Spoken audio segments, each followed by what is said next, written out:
Make sure to check out my channel for more videos just like this.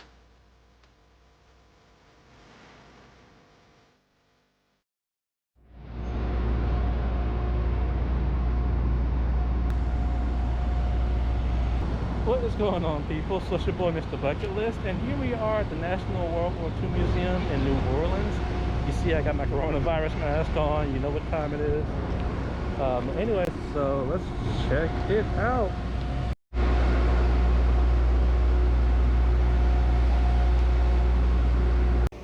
So right here we're in the main lobby, and it's actually modeled like a train station, and you'll see why in a little bit. And right here is the sign-up desk for you to actually ride in an authentic World War II boat that was used to kind of drop off the troops. It's extremely expensive, and it's really rare to actually get a spot on that list, so just a heads up if you want to do that.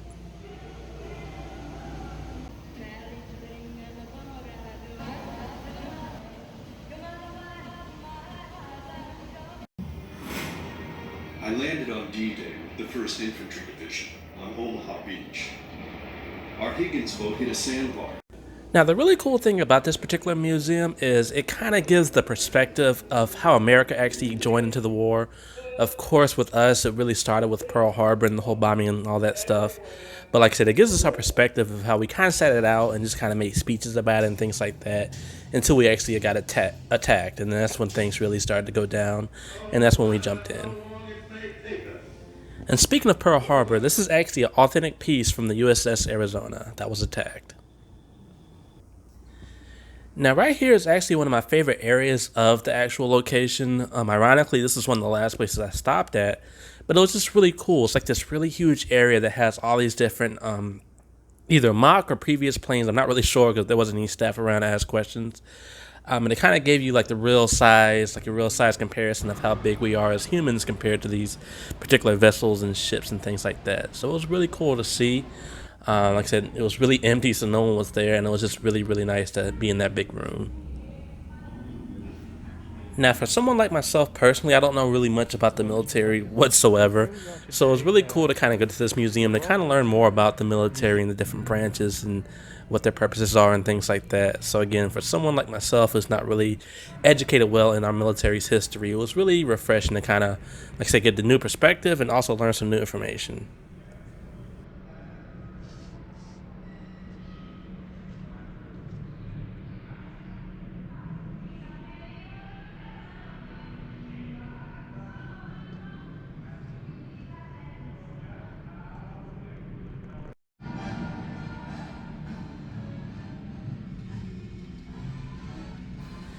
And then another cool thing about this particular room is, as you can see, it's huge and it houses a lot of different vehicles. And the thing about it is, it's a lot of different stories. I believe it's maybe 3 or 4 stories, and so it gives you signs and it tells you if you're afraid of heights, just pretty much stay on the 1st and 2nd floor.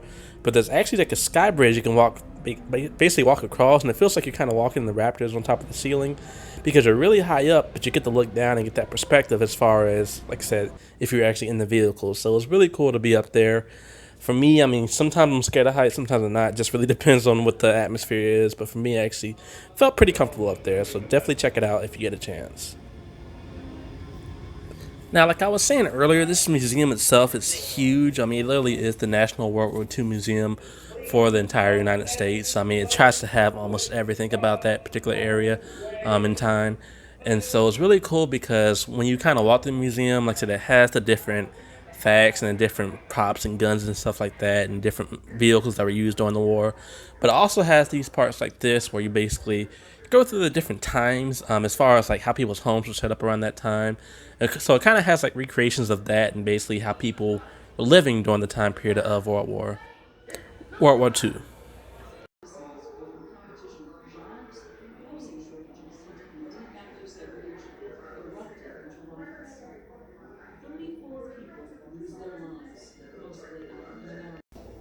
Now, as far as this room right here, I'll just let the facts kind of speak for themselves, and then I'll get back to it. Risk our lives for liberty and equality over in Central Park to celebrate I Am an American Day.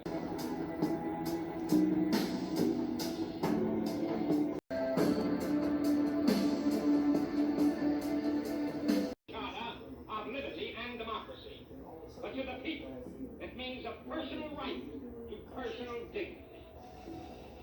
equality.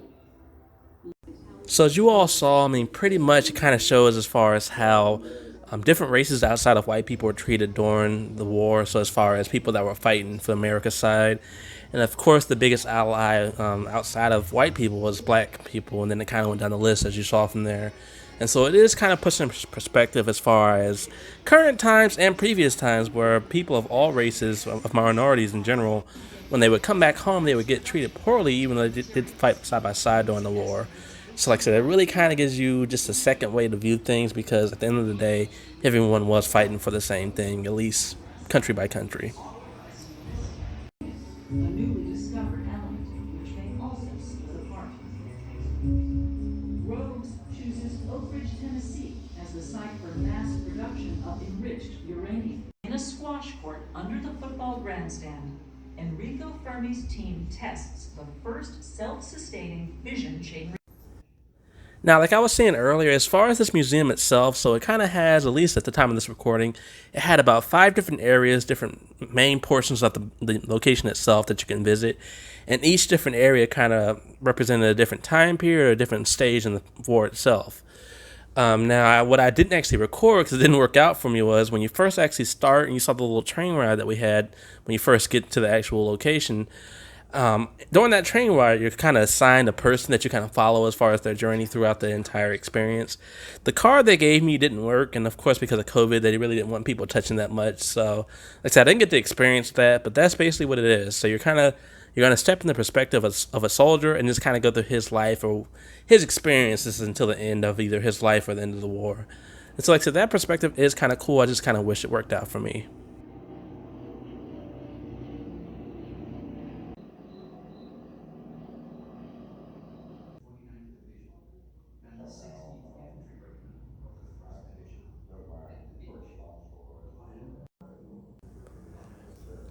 Now, one thing that I saw in the reviews that a lot of people complained about, and I'm not going to necessarily agree, but I can see where they're coming from. So a lot of people kept saying, oh, it's repetitive. You're going to see the same things over and over again. But war is repetitive. I mean, for the most part, the same thing always happens in a war. You got 2 different sides fighting. They're using different type of weapons. People get killed. That's basically what war is. And so in this museum, I mean, you're going to see a lot of different guns that were used. And like I said, different like races fighting each other, and just you're going to see a lot of the same things, but like I said, it's going to each represent a different time period of when those were actually taking place and locations and things like that. So like I said, there is a lot of reading, there is a lot of different props that you kind of have to look at to understand what's going on. But at the same time, if you're into this war, if you're into war things, or if you're into actual history, this is definitely going to be for you.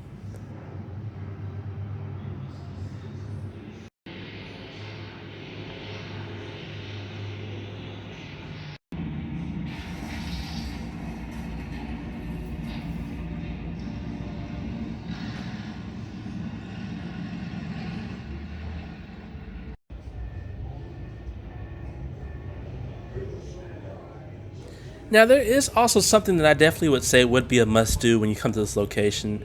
Unfortunately, I couldn't actually record it when I was there, but just make sure you don't miss it. So there is this 4D show that's actually narrated, and I believe it was actually produced by Tom Hanks, but it was really, really good. It reminded me of something that would be at Disney. It almost felt like a ride in a way. So like I said, I'll kind of tour while I'm telling you all about it. But basically, there was it kind of, again, it goes over how the war started and things like that and different facts about the war. But while you're sitting there, the seats like shake back and forth. You have different gunshots going past your head, different props and animatronics come through, and it's like being in a movie theater with a 4D experience. So like I said, it's really good. I forgot what the name of it's called. Maybe in post editing I will go ahead and post it in here so you'll see what it's called. But like I said, it was really, really good. It is an additional fee, but at the same time, I definitely recommend to not miss it. Now, there was one thing that I was curious about, at least how they would handle it in this particular museum, is of course the dropping of the bombs that happened over in Japan. And so I was really surprised because they didn't make it a big spectacle and like, oh yeah, we got them, this and that. They handled it really tactfully because at the end of the day, a lot of people did lose their lives. A lot of them was civilians, innocent people. And so, like I said, it was basically just massive destruction on a scale that had never been seen at that time period. So like I said, coming into that particular room and just seeing that, it was really, I mean, it was kind of depressing in a way, but at the same time, like I said, I was at least pleased as far as how they actually handled it, because it wasn't celebrated, it was just shown as a piece of history like the entire war was. And just in case you all wondering what I'm talking about, here it is right here.